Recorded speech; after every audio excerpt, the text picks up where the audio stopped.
Hello and welcome to the Hibs Observer Monday briefing with myself, Liam Bryce, joined by Craig Nisbet to take a look back at Saturday's 3-0 win over St Johnstone at Easter Road. A comprehensive result and performance for Hibs. It extends their unbeaten run in the Scottish Premiership now to 15 games, and I believe it's now also it's 5 home wins in a row in the league that keeps them in third place and in pole position as things stand in that race for European football. So we're going to take as in-depth a look as possible into Saturday's game because there was an awful lot to like about a lot of Hibs play, to be honest.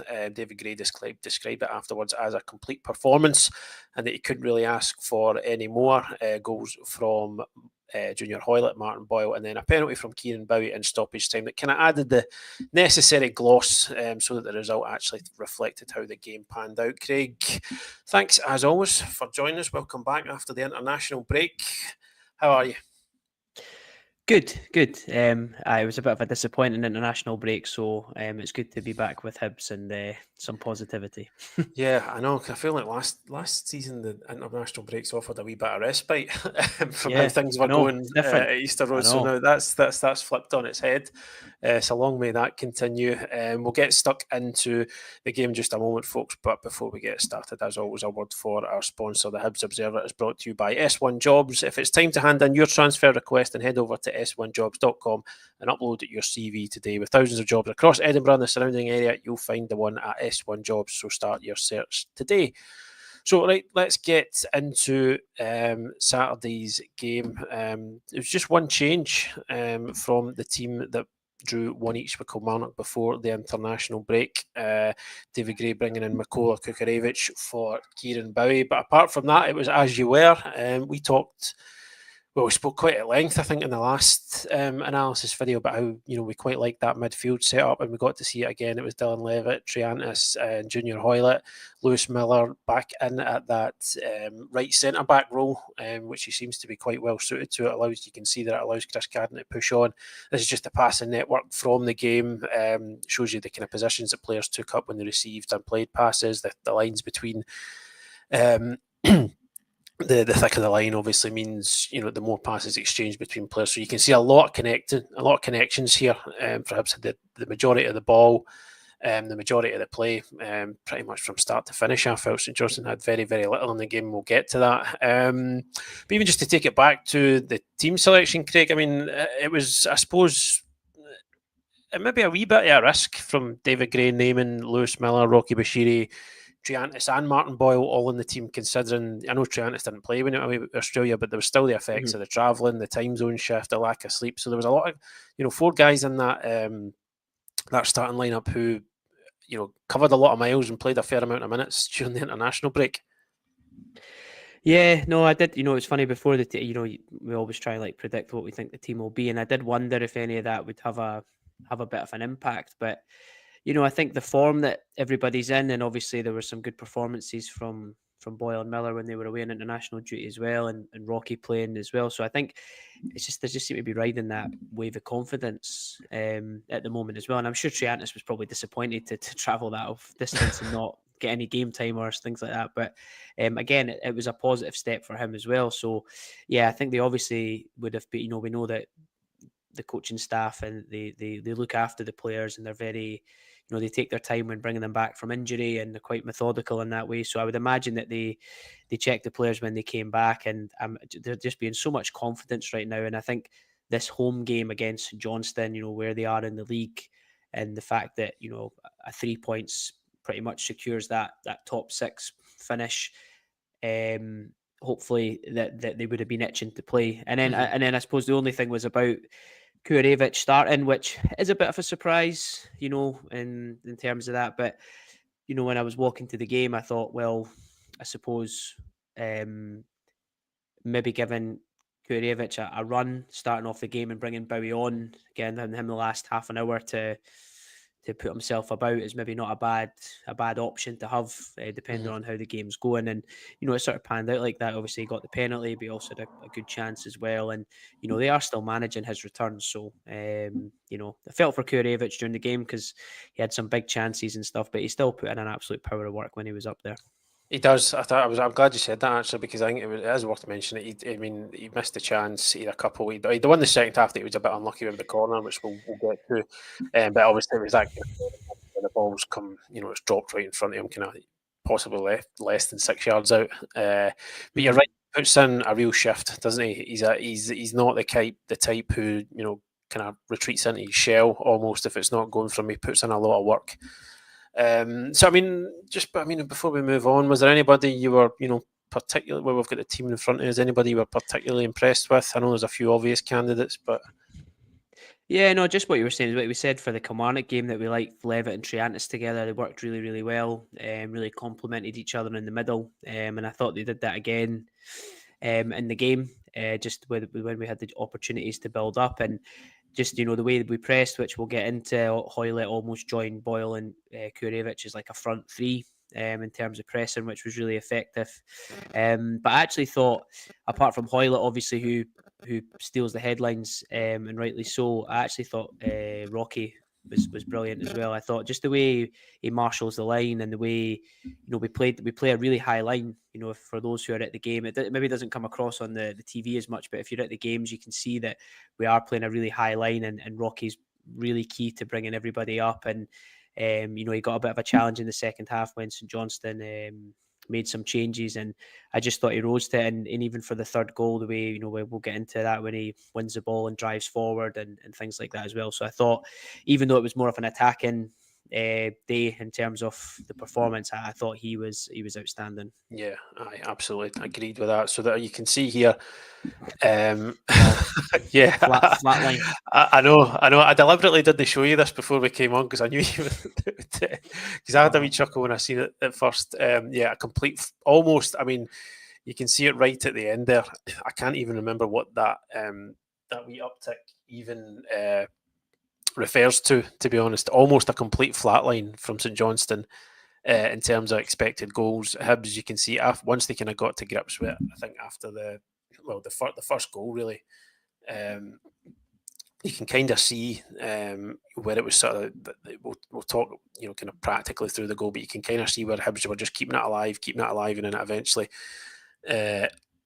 resulted in that third goal, which you can see the spike with the wee kind of ridges around it, and then second goal takes it, makes it comfortable, and then it was a kind of steady climb, 2.1 expected goals overall. Actually, I think it was something like the 8th highest Hibs have had this season in the league, which was a wee bit surprising because I went back through some of the results and some of them would surprise you. To be honest, that's one for another day. But I mean, it was convincing. Pretty much reflects what happened. St Johnstone not in the game at all. You can see up at the top there, Stats Bomb, sorry, sort of signs up, there is winning percentage probability based on, the chances created based on how the game panned out, and you can see there a whopping 0% for St Johnstone, who are, they're trying to play, and it's definitely a stylistic shift. From when they came to Easter Road under Craig Levine earlier in the season, but Hibs were very well set up to deal with it and counteract it, and I think you can. I say they're trying to play St Johnstone. They did lack any real sort of threat. They one or two wee tidy passages here and there, but it was almost complete dominance, really, wasn't it? Yeah, I actually, the sort of the ex-coach in me, like I do respect what they're trying to do in terms of that setup, but that once you kind of play out and you break a line, it's really important after that you've got some sort of attacking threat. And I thought it was interesting. I mean, I've got to confess, I've not watched a huge amount of them, but with no Graham Carey, Kim Pioka not playing and stuff like that, I kind of thought once they even got past us, even if they did play through, they didn't really have much in behind. And when we play such a high line, it would have made sense to me that you would be going over the top and in behind and getting us turning because we play a high line. But they didn't seem to do that. They just wanted to keep playing, and it just made it so easy for us to pinch the ball the way we press to win the ball back. So I couldn't quite understand what the actual game plan was from them. But yeah, we're saying that during the game, like they just never even really got up and into our box really, and we couldn't really remember Smith having to do anything. No, I think they had one shot on target all day, I think. Yeah. So yeah, pretty poor from them. Yeah, I mean, so it's as comfortable as it gets at home. And just before we'll go through sort of practical, visual, whatever you want to call it, sort of clips of how Hibs pressed the game. But this just kind of gives you an idea of how high the line was and how aggressive they were. Because it's not totally unusual for Hibs to be aggressive for that high line, but I think it was particularly committed in this game. You can see obviously the red areas here are the higher intensity of press, and it's not sometimes teams will target a press more down one side or target through the middle. I mean, but you can see here it's pretty much in all areas of the pitch. Hibs were just, the game plan was just to go out and get after them really as soon as they tried to play out, wasn't it? Yeah. I mean, I think they were trying to stop St Johnstone going through the middle, because they did have a wee overload in the middle of the pitch when they were playing out, and we were obviously trying to force things wide, but it's so difficult to do. It's so difficult to do, and it just played right into our hands in terms of how the team's playing at the minute. We've got really good distances between the players, good distances between all the units, like the defence, the midfield, and the forward players, and we're just so well drilled and well organised at the moment that if you give us any opportunity, that's our best. But as soon as we turn the ball over, we can attack with a lot of pace, and at the moment we're being really clinical with it. Yeah, absolutely. So we'll move on. We'll just get a look at how Hibs pressed the game, sort of in a more sort of visual representation. And it was clear, as you said, right from the start. You can see it there, that almost sort of front three. Couldn't get that out there. Front three shape of Boyle, Kukarevic, and Hoylett. So that was clear from the outset, wasn't it? Yeah, I mean, St Johnstone set up similar to, it's that three at the back and wing backs and a couple of forwards. And I think the only difference with their midfield is they've sort of got the triangle flipped, where they've got like a sort of Sprangler, like a deeper sort of number 6. And then I think it would have been Hull and Svedberg, I think, were the other.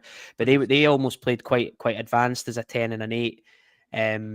So yeah, we often just set up like this, and you could see we were happy to sort of leave the centre halves on the ball and just keep ourselves really tight and really narrow. And you can see that really short distances between Levitt and Triantis, and then the front three. If you go into the next clip, they move the ball wide there, and you can see Hoylett's closing down, Kukarevic is coming across, and you do see that Sprangler does have a little bit of freedom in the middle, because Triantis and Levitt are trying to pick up Holt and Svedberg. But so Sprangler would get free, and if you were doing this against a better team, and that's maybe Callum McGregor in the middle, it's a tough day at the office. But St Johnstone, they weren't able to always find that player in the middle, and even in this example, they do actually go into Sprangler, but you can see Triantis is on the move to cover. And if you go into that next clip, he's able to actually get there really quickly, because Sprangler takes 2-3 touches to get the ball out his feet, and by then that's Levitt pushing across to cover Holt, and it's just out of frame there. But you can see then we've got the back five really tucked in together. Obita, Iredale, Rocky, Miller, and Chris Cadden's leg, you can just see poking out the bottom there. So even if they do get through, we've got bodies that are able to deal with that there. So if you go into the next clip, this is actually after that we force the ball back, and again you can see now we're forcing St Johnstone long. But from that distance and where the ball's actually bouncing, it's a volley up, and it just goes straight to Rocky. Comfortable wins the header against Kirk, and then we've got the ball again, and we're able to get down and play. And at that point, St Johnstone are quite open, so there's lots of spaces to play into. So if you go into that the next clip, this is Rocky winning it here. You can see Miller and Iredale sort of tuck in. Rocky wins it, and then we've got all those players advanced, and St Johnstone are quite spread apart. And there was quite a lot of that in the first half. We were obviously trying to encourage St Johnstone wide to try and get Obita and Chris Cadden to win the ball in the wide areas and counter, but if they did go long, they were just unable to keep it. And I think that's one thing with Rocky and having Miller and even Iredale back there as well. We've got a decent amount of pace. We've got, Rocky and Miller are good in the air. Iredale's decent in the air as well, but is also good at recovering and clearing the ball up the pitch. So we've got quite a good mix in the back three, I think, in terms of their attributes. And it was just easy for Rocky all day in terms of that aerial challenge. Yeah, so it means you can be brave when you've got those guys with those attributes, really, isn't it, in terms of pushing high? Yeah, because you know that if they do get the ball in behind you, that Rocky can recover, Iredale can recover, Miller can recover. So you're allowed, you can play that high line.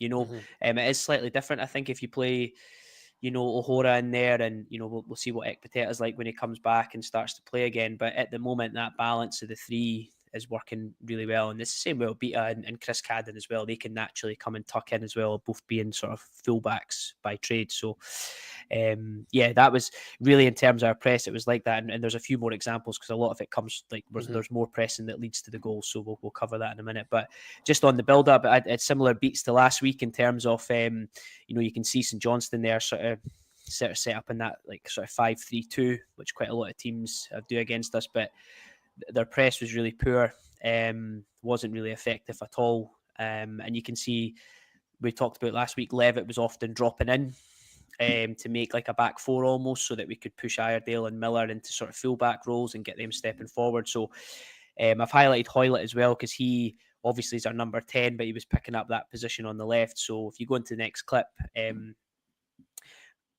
Levitt's movement just pulls Griffith slightly in a little bit to kind of cover the pass in the centre. It works out to Iredale. You can see there Holt starts to go out towards Iredale. I'm not quite sure why he would go that far out, but it's such a big distance. Sprangler's ahead of the referee, and you can sort of see Hoylett just kind of starting to move there. If you go into the next clip, as soon as it goes to Iredale, he's able just to feed it straight into Hoylett in that position there. So you can see Sprangler's off him. That's the St Johnstone midfield there, just sort of totally taken apart. And, their right centre-back doesn't want to come in and defend in that space. So when Hoylett gets it, Sprangler actually does recover. But one thing we've seen, I thought it was a bit of a masterclass from Hoylett throughout the game, like just the way he uses his body. He's just so good at holding the ball and using his body to run. So Sprangler, if you go into the next clip, Sprangler actually gets back, but he's just able to sort of roll him off and turn. And if you go into the final clip, that's when he's able to, then you've got Kurevich. Boyle actually makes a run inside, Chris Cadden down the other side, and he actually slips in Boyle, but it just kind of gets caught under his feet, and St Johnstone win it back. But that was the position Hoylett took up most of the game, and because St Johnstone's press wasn't really good, and their defensive line was too far back, so they couldn't really press aggressively. There was just so much space for us to exploit. So when we did have the ball, we had loads of opportunities like this. I remember when this happened, actually, on Saturday. In real time, I was thinking of that'll be getting clipped on Monday, and you didn't let me down. You didn't let me down. No, never let you down. Sorry, next one. No, and it's just, we always talk about Hoylett on that left-hand side, but I thought there was a really good example of him sort of moving to the right-hand side here, and you can see Triantis is on the ball at the moment. Levitt's sort of stepping forward. You can already see Hoylett's got his arms up in the air ready for the ball. If you go into the next clip, Triantis switches it out towards Miller. And we've noticed this sometimes with the wing backs, often they drop in instead of going away. And you can see here, Cadden drops in, which just pulls Dre Wright ever so slightly out towards him and leaves that space for Hoylett to go into. And the ball goes into him. And if you go into that next clip, he's then able to hold it. He drags the left centre half out. Dre Wright's ball watching. Chris Cadden realises the space is now on the inside. Hoylett's able to play it in. And if you go into the next clip, Cadden's then able to switch across to the other side. And the ball goes across to Abita. And you can just see we've got good numbers forward. Again, Hoylett, Kurevich, Boyle, Levitt's up as well now. And if you go into that next clip, I just wanted to highlight... If you go back to that one, that from there, Obita is able to sort of get the ball out his feet and get a delivery into the box. So it's that we sometimes speak about that switch of play. Sometimes we often go down one side and find it hard, but that was a really good example just of Hoylett's movement as a number 10 to go into those little spaces, hold the ball up, feed in a fullback, and then switch to the other side. And it just gives us lots of space to get the ball out and get the ball in the box. Yeah, it's simple and effective stuff, really, isn't it? It's not overcomplicating the game, and I think what you talked about being really well drilled, and I think it's not just off the ball now. I think you can see it on it as well. I think everybody knows what their job is. Everybody seems to know where they're supposed to be, what they're supposed to be doing, and it was good to watch. I quite enjoyed quite a lot how Hibs went about it on Saturday. Sorry, are we on to the first goal now, I believe? Yeah. So we're into the first goal. So actually, it starts really from a really good press from Dylan Levitt, and I actually think he's although he's obviously come in and a lot of his technical parts of the game, which we always know are really good. I actually think he's looked really good out of possession. I think he's pressed really well and he's won the ball back well, and he actually sort of wins it twice here because he wins that first. He pinches the ball in that first tackle, and then in the second clip or I don't know if I clipped that part. But he goes in again, and he actually does really well because he sort of just lets his body like lets the ball rebound off his body almost to play, and it ends up going through for Martin Boyle. So it's just to show, I suppose, that Levitt often the criticism we have is that out of possession he's never normally great, or that's the perception of him. But I actually thought in this game here he showed that he can do the sort of dirty work. So obviously the ball breaks through for Boyle here. And he gets a shot away at goal, which was a decent chance. The ball rebounds to him and he puts a cross in for Kurevich, which I think is in the next clip. Which it's he hangs in the box. It's not a great header. It's a wee bit weak. I think actually it would end up probably in the keeper's arms if it isn't headed away. But I wanted to highlight it because after that, so the ball goes to St Johnstone. But as it goes to the edge of the box, you can see because we've got like such a good shape at the minute and everyone's close together, Triantis is able to win that first ball. Then if you go into the next clip, we lose the ball again. It goes back in the box. It comes out. St Johnstone gain possession again, but again you can see we're still got lots of bodies in that box, and you can see Triantis is closing it down. Levitt's ready to pounce as the ball actually goes back. Svedberg plays it back in, I think, to Griffith actually in the box. If you go into that next clip, it's actually Kurevich who blocks the forward pass. The ball then spins to the left-hand side. Then it's Boyle that sprints and gets in between. And I wasn't sure if it was if it was maybe a penalty shout there because he did look like he gets clattered. And then the ball breaks here and goes out to Obita, who goes into Hoylett, who just comes inside the pitch. And you could see the defender he tries to show it's not great. He kind of gets a bit square on, and Hoylett just does a little shimmy. And it's a ridiculously good finish, isn't it? Into the far side, into the top corner. But obviously, like Hoylett's finish probably grabs the headlines. But, there was twice there where St Johnstone won the ball back, but we were able just to press, and it came from Triantis, it came from Kurevich, it came from Boyle. And I just think that's a sign of where the team's at the moment. You've got players who are, as soon as we lose possession, it's just almost ingrained in them now that they hunt the ball back and they win it back in such a short space of time that it's difficult for teams to get settled, and it creates little opportunities like that. Yeah, that's what good teams do, doesn't it? Like, I feel like that's the hallmark of a good side. Yeah, and if you've got that quality there, like you do with Hoylett in a game like this, he's able to come inside and strike the ball like that. So, just that it's a really great finish, and that'll probably be the thing that people remember. But actually, if you go back to the beginning of that, it's Dylan Levitt in the middle of the pitch. It's Boyle picking up his rebound from the shot. It's Triantis at the edge of the box. It's Kurevich. It's Boyle again before it goes to Hoylett. So I think it's just a really, really fantastic goal, probably highlighting where the team is at the moment. Yeah, absolutely.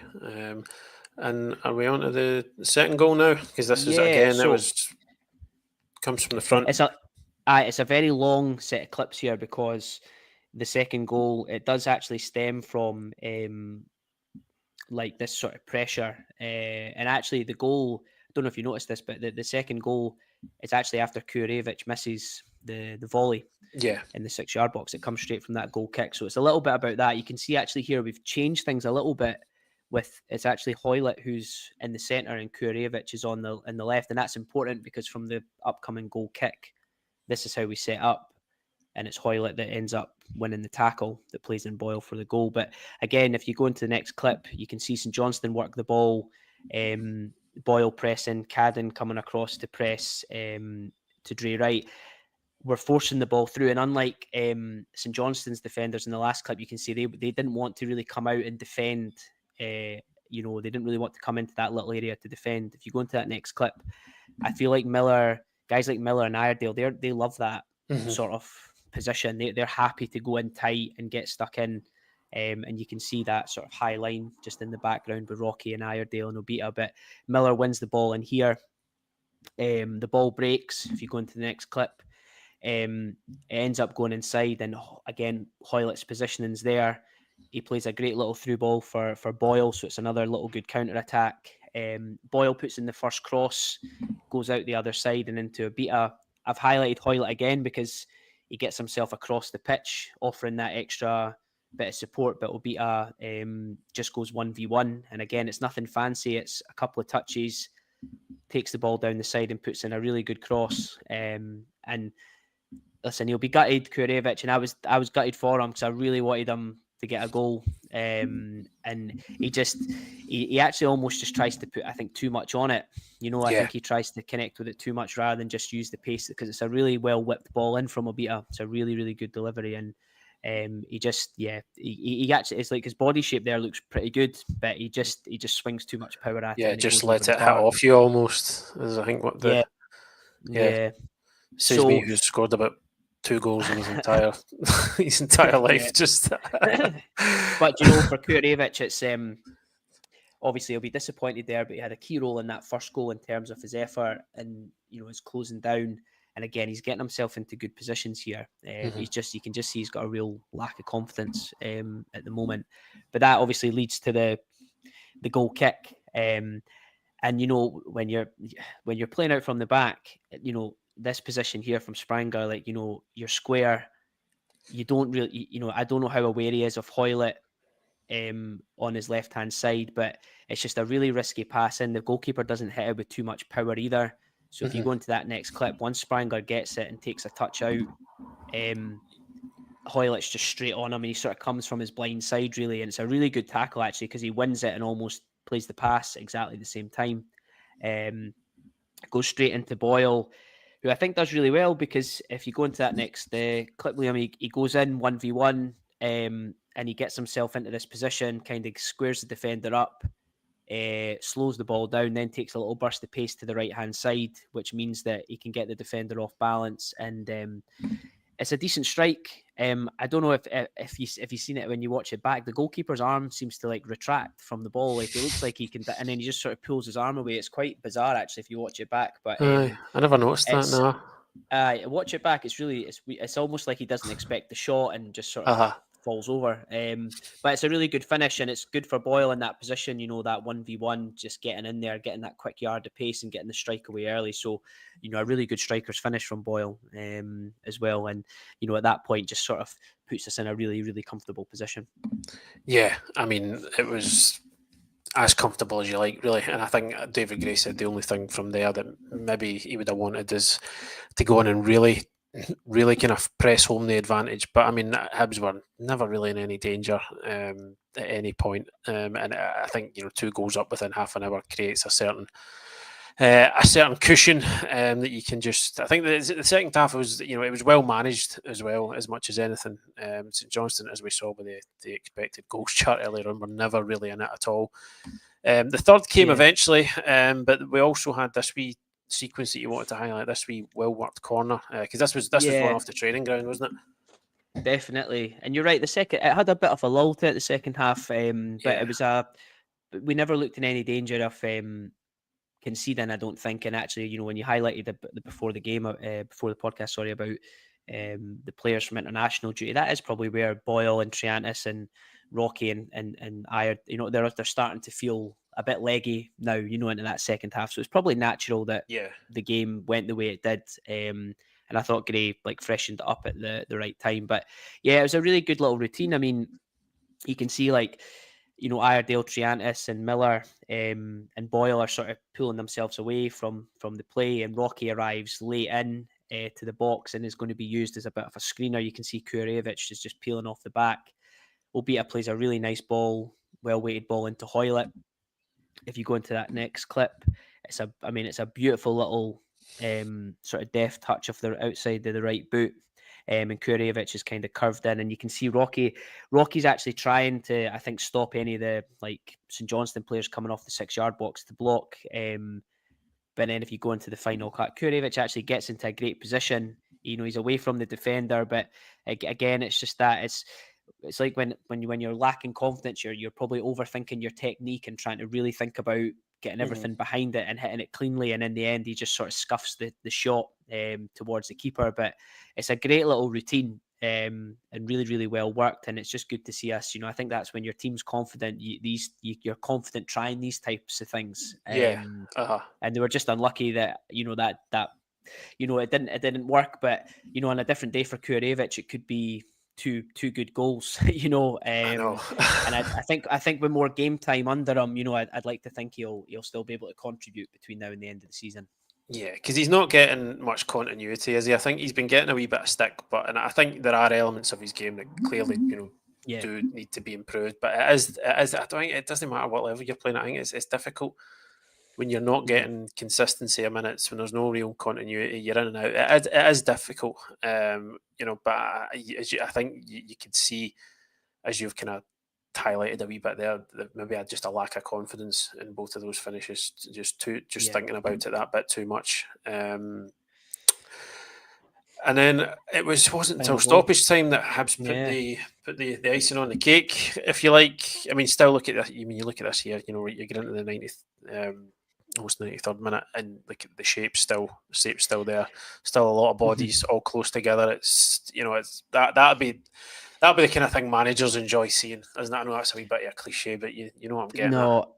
I think so. And as well, obviously at that point, Bowie's on, Gale's on, Campbell's on, Manny's on. So you've changed, a fair front part of your team. But yeah, just in the build up to that goal, you can just see it's, they were really, even though St Johnstone, were probably getting a bit more of the ball, they were keeping that high line. They were throwing a bit more caution to the wind to try and pull a goal back, but they were, they caught quite a lot of offsides. They played the Rocky again, marshaled the line well. They stepped up really well and caught St Johnstone offside a few times. And yeah, Holt here tries to go into the centre. He actually does all right to break a couple of lines, but if you go into the next clip, Rocky reads it really, really well, is able to step in front to win the ball. And then after that, I mean, the stadium was, I'm sure, was loving it as he drove forward. And it was a cracking drive forward as well, to be fair. But yeah, again, this is it. You're 92nd minute, you're 2-0 up, and you've got bodies. And that's, I think a credit to Gray with the substitutions is that this is what you want. You want sort of fresh legs running at teams in the last part of the game. And you've got Josh Campbell there, you've got Bowie, you've got Gale, and you've got, Chris Cadden on the other side as well. I think Rocky does well. I think it's the right pass he plays into Bowie there, considering the body shape. I tried to freeze frame him because he did do quite a beautiful sort of. He did get clattered, to be fair, but he did do quite a elegant sort of swan dive as he got as he got hit. But he plays it into Bowie, and Bowie had a chance sort of before that where the ball broke to him and the sort of St Johnstone defence parted and he just thumped it. It was a great strike and a really good save by the keeper. But this one was interesting because I think everyone's expecting him just to get the ball out his feet and thump it, with him. But actually, it's a lovely little bit of footwork inside. And you can see here the defender there, that left leg is trailing. That leg's trailing dangerously there. Yeah. And then if you go into the next clip, you can just see the contact there. Stonewall penalty. Not quite sure why why it took so long to. I know. Got to give the VAR guys something to do, don't they? Yeah, I was really confused by even the way it was put on the screens, because the ref had given it, so I wasn't really sure if were they insinuating that Bowie had dived or. I think they must have just been checking to see if it was actually a penalty. So it's right because they don't normally put that on the screens, but you could tell by the reaction. The St Johnstone, you can always tell, I think, by a player's reaction. And the St Johnstone player didn't complain, did he? And no. And then after that, just I get really nervous watching penalties, Hibs penalties. But even at 2-0 up, but Kieran Bowie, there was just such a calmness about him, isn't there? Yeah. Just the way he stepped up and just a really an air about him, and just slots at home. And delighted for him to get a goal as well. Kind of gives him another step on his recovery and getting back to more minutes. So no, I think David Gray said it. It's like a professional performance. Couldn't have asked for much more. Maybe more goals if you're being greedy, but just coming back from international duty and a lot of key players playing some minutes over there, I think it's we've had games against St Johnstone at home where it's not went like that, and it's been dire, and it's been really difficult to get anything out of the game. So, no, a really, really good win, and the results went for us, across the day as well. Absolutely. It was an important win to sort of stay in the hunt for third. Yeah, because Aberdeen winning, then Dundee United winning on the Sunday. Yeah, it was a kind of essential win, really, as they all. Yeah. We're still saying that every single week, but that's just the nature of it. Quick question from Ian before we go. First thoughts on Manny, home debut. It obviously went better than his full debut. That's kind of disrupted him clearly a wee bit. That was that harsh red card that he got over at St Mirren. It's kind of stopped him from really getting any sort of momentum together. But he came on second half. I thought he looked, fairly tidy. Yeah, I think he had his first few touches and passes were a bit ropey. A bit ropey. I think a bit nervous. But after that, you could see just the way he controls the ball and moves. Like there's a player. There's definitely a player in there, and he moves the ball well. He obviously reads the game really, really well. And I think the league often gets a lot of criticism, but it's physical, it's tough, and I think that's probably the bit he's going to have to really work on, is that out of possession stuff, the endurance and the physicality, because it's unrelenting at times, isn't it? So I like the look of him. I think he's you could see he'll create a good bit of competition there. I wonder what he'd be like in a number 10 role. Wonder what he'd be like a bit further up the pitch. He seems to like to create and get on the ball and things like that. But I'm glad he got on and got some minutes, and he got a few good touches under his belt, and that would have done him the world of good. Yeah. I mean, you say that maybe playing in a more creative role. He did have a good assist return. I know it was second tier in Denmark, so you've got to caveat it that way. But it does at least tell you that is that creativity is part of his game. And as you said, I think it's been the physicality element that's maybe held him back a wee bit. We did an article about this just before the international break, I'm sure, or maybe just during it. Basically kind of detailing the reasons why he hadn't featured so much. Obviously, the suspension plays into that as well. It's a fairly obvious one, but it was just I think Hibs have been quite thorough with him in terms of just maybe a sort of crash course in Scottish football, really, as to what because I think you're right that it catches so many people out. I mean, it's